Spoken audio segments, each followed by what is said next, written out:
ভালো লাগছে তোমাদের বাড়িতে এসে। আর এই বোনের চ্যানেলটি সবাই সাবস্ক্রাইব।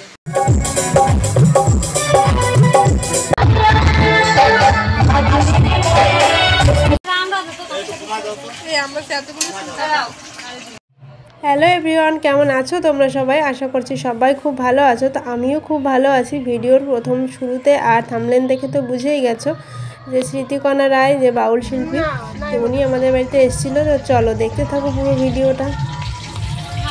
এদিকে রান্না বান্না হচ্ছে, আমাদের মেইন রাঁধুনি এসে দেখছে কিভাবে কি রান্না করছে। দেখি তাকাও দিকে, এই যে আমাদের পাড়ার ফার্স্ট রাঁধুনি এসে, আর এই যে সেকেন্ড নম্বরে আছে আমার দেওর। এই তো আমি রান্না করতে, আর এই যে কাটিং এ আছে, সব জায়গায় কাটিং মাস্টার আছে। তো আসলে কি সুন্দর, এক গামলা কেটে ফেলেছে। আর ওই যে আছে ভাজনি মাস্টার,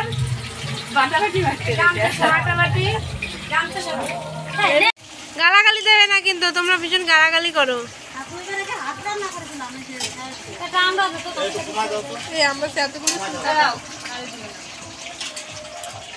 মাছের কি গন্ধ করেছে।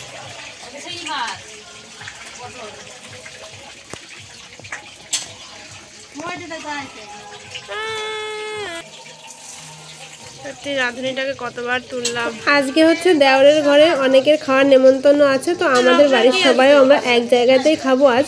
তো পুজোর মধ্যে হয়ে ওঠে না, কারণ হচ্ছে আমাদের বাড়ির সামনেই মন্দির, তো ওখানেই বিরাট অনুষ্ঠান হয় পুজোতে।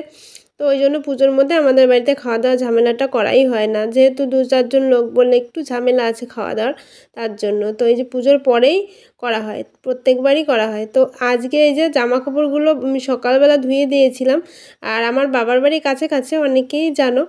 তো ধুয়ে দিয়ে গেছিলাম বাবার বাড়ি। তো বাবার বাড়ি থেকে এসে এই জামা কাপড়গুলো তুলে নিয়ে তারপরে হচ্ছে রান্নার কাছে গেছিলাম, যে কিছু কি দরকার হয় কিনা আমি একটু কাজটা হাতে হাতে কাজ করে দিয়ে আসলাম। তো সবসময় তো ভিডিও করা হয় না, আর আমার তো ক্যামেরাম্যানও নেই। তো আমি যেটুকু পারি নিজে নিজে সেটুকু ভিডিওই করি। তো যাই হোক, জামা কাপড়গুলো যে দেখো ভাঁজ করে নিচ্ছি, পুজোর মধ্যে সব পরেছি, এখন ভাঁজ করছে, ধুতে হচ্ছে, এই একটা ঝামেলা। তো করতে তো হবেই, নইলে যে ভালো ভালো যে জামা কাপড়গুলো সবাই কিনেছি পুজোতে, এলোমেলো করে রাখলে, ছড়িয়ে ছিটে রাখলে তো নষ্টই হয়ে যাবে। ওই জন্য সুন্দর করে কোচগাছ করে ভাঁজ করে এবার তুলে রাখবো। তো জামা কাপড়গুলো ভাঁজ করে রেখে দিয়ে আবার চলে এসেছি যে রান্নার কাছে। তো দেওয়া রান্না করছিল মাংস, সেটাকে তো দেখিয়েছি, আর সব সবজি টবজিও রান্না হয়েছে, আর আমি শুধু চাটনিটা আর ওই যে ভাতটা বসিয়ে দিয়েছি। তো বললাম ওই যে সবসময় ভিডিওটা করা হয় না। আর এদিকে চলো আমার ছোটো যা কী করছে দেখাচ্ছি তোমাদের। এই যে ওই যে হাঁড়ি টাড়ি যা ছিল থালা বাসন ওইগুলো মেজে নিচ্ছে, আর আমি ভাত বসিয়েছি, ভাতটা আমি নামাবো, আর চাটনিটা আমি করেছি, সেটা তো বললাম। আমাদের বাড়িতে কোনো কাজ করলে, মানে খাওয়া দাওয়া যে কোনো অনুষ্ঠান হলে আমরা 3 বই মিলে বেশি কাজ করি আর কি। আর এই যে হচ্ছে আমার মামি শাশুড়ি, তো মামা বাড়িও কাছে কাছে, মানে মামা শ্বশুর বাড়ি, মামিও এই যে এসছে। আর কি কি রান্না হয়েছে দেখো, এই যে ঝিঙে দিয়ে এই যে একটা সবজি হয়েছে, আর হচ্ছে ভাত, আর এই যে হচ্ছে চিকেন, আর হচ্ছে ডাল, টমেটো দিয়ে ডাল করা হয়েছে, আর হচ্ছে এই যে চাটনিটা সত্যি সবাই মানে 2-3 বার করে নিয়ে খেয়েছে, এত সুন্দর হয়েছে। আমি রান্না করেছি বলে না, সত্যি সবাই তাই বলছিল। তবে চিকেনটাও ভালো হয়েছিল। তো এই যে তারপরে আমি আবার সবাইকে খেতে দিলাম। তো প্রথমে এই যে খেতে দিতে এসেছিলাম 2-4 জনকে, তারপরে যে একে একে সবাই এসে বসেছে, কি করব খেতে দিচ্ছি তো দিয়েই যাচ্ছি। তো সবাইকে যে খেতে দিয়ে তারপরে লাস্টে হচ্ছে আমরা খাবো। ভিডিওটা বড়দি করছিল এখান দিয়ে, তো এর মধ্যে আমাকে ডাকছে যে স্মৃতিকণা রায় যে বাউল শিল্পী আসবে, তো উনি চলে এসছে। আর আমাদের বাড়ির সামনে যে মন্দির, ওখানে আজ প্রোগ্রাম, তো ওই জন্য আমাদের বাড়িতে আরও এসছে, কারণ আমি গ্রামেরই মেয়ে আর গ্রামেরই বউ। তো ওই জন্য আমাদের সাথে মানে ক্লাবের ছেলেদের যে সম্পর্ক, দাদা ভাই আর কি, সবাই তো দাদাই হয়, তো ওরকম দাদা ভাই। তো ওই জন্য বলেছে তোদের বাড়িতে নিয়ে আসবো একটু। তো আমি বলেছি হ্যাঁ ঠিক আছে নিয়ে আসবি। তো এই দেখো আমিও রেডি হয়েছি, যেহেতু বাড়ির সামনে এত বড় একটা অনুষ্ঠান, বাড়িতেও গেস্ট এসছে। তো চলো আমিও রেডি হয়ে নিয়েছি। আর দিদিভাইয়ের মুখে কিছু কথা দেখো, শুনে নাও। তুমি বলো। তো এই যে দিদিভাই আমাদের বাড়িতে এসছে, স্মৃতিকণা দিদিভাই। তো ওনার গান তো কি বলবো, এখন বিখ্যাত। তো দিদিভাইয়ের মুখ থেকে কিছু শুনি, বলো আমাদের বাড়িতে এসছে। তো খুব ভালো লাগছে তোমাদের বাড়িতে এসে। আর এই বোনের চ্যানেলটি সবাই সাবস্ক্রাইব করো। ফলো করো সবাই, লাইক কমেন্ট শেয়ার করো। আমি তো স্টেজে যাবো। Tata tata.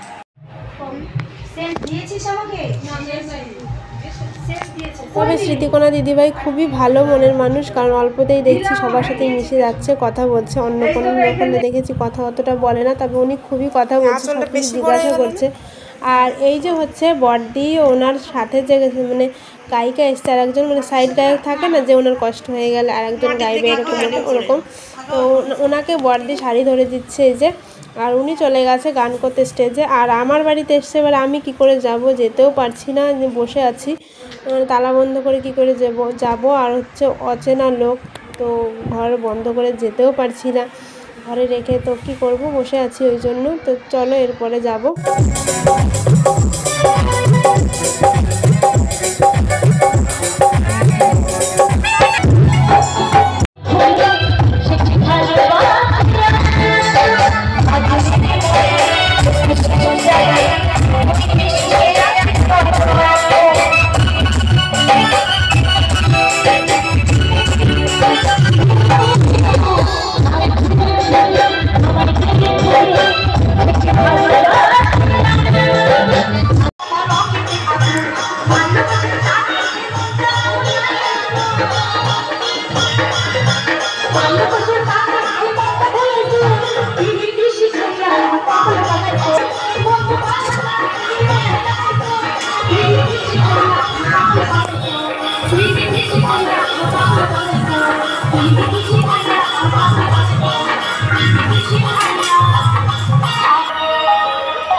তাই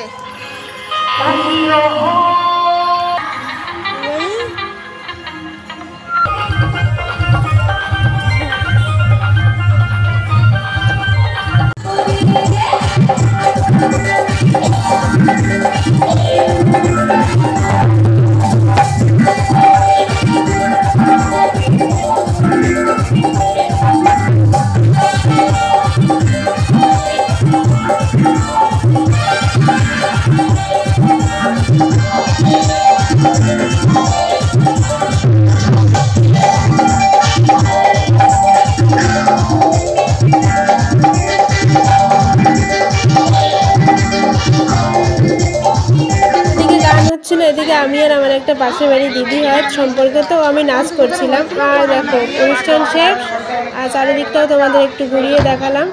তো আজকের ভিডিওটা এইটুকুই, তোমাদের কেমন লাগলো অবশ্যই জানিও। আর এবার পুজোতে খুব মজা করেছি।